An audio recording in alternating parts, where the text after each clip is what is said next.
السلام علیکم ورحمۃ اللہ وبرکاتہ۔ محترم بھائی نے یہ جی ایک ام المومنین امی عائشہ صدیقہ رضی اللہ عنہ کے حوالے سے ایک روایت بھیجی ہے، جس میں یہ بتایا گیا کہ قیامت کے دن ایک آواز دینے والا پردہ کے پیچھے سے آواز دے گا کہ اے اہل معاشر اپنی نظریں جھکا لو یہاں تک کہ فاطمہ سلام اللہ علیہ بنت محمد صلی اللہ علیہ وسلم گزر جائے۔ اچھا جی، کہتے ہیں جی یہ حدیث یہ پوسٹ صحیح ہے؟ نہیں بھائی، یہ روایت موضوع ہے جی، موضوع روایت ہے۔ امام احمد بن حنبل رحمۃ اللہ علیہ کی کتاب فضائل صحابہ، اس کے اندر 1344 نمبر پر یہ حدیث موجود ہے۔ اس کے علاوہ یہ کئی کتابوں کے اندر یہ حدیث آتی ہے۔ میرے پاس اس کی تخریج کافی ساری کتابوں کے حوالے سے موجود ہے، تو یہ کئی کتابوں میں یہ روایت ہے، لیکن موضوع روایت ہے یہ بھائی۔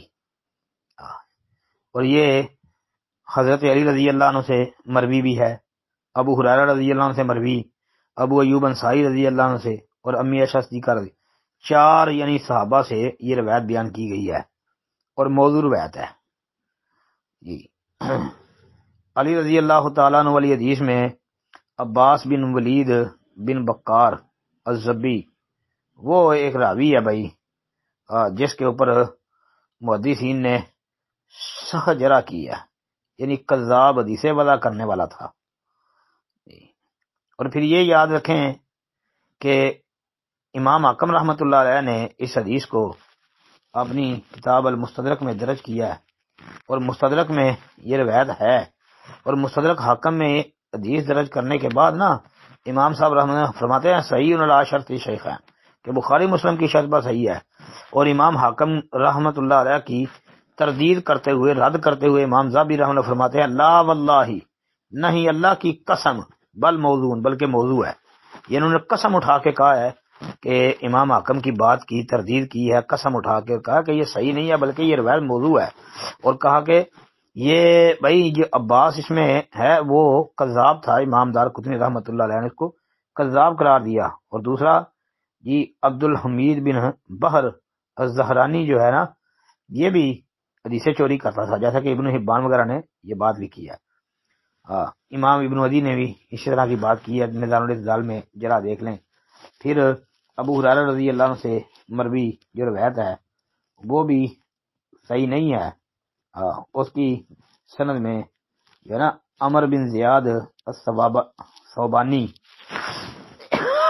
سا کے ساتھ ہے، صوبانی، وہ باہلی راوی ہے اور وہ بھی کذاب اور جھوٹا تھا۔